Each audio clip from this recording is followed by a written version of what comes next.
আবার নতুন করে গল্প শুরু হতে চলেছে, কিন্তু এবার গল্পের চ্যাপ্টারটা একটু চেঞ্জ করেছি।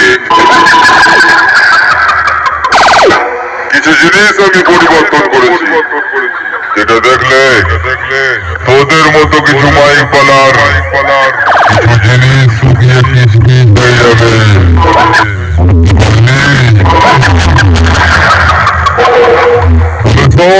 শোন, আমাকে কপি করা সহজ, কিন্তু আমার মতো হওয়াটা অতটা সহজ নয়।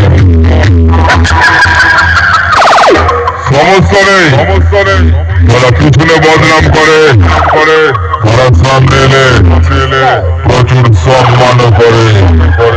বুঝতে পারলি? সাতপুর মোল্লাপাড়ার নাম্বার ওয়ান সুরবাণী।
Oh,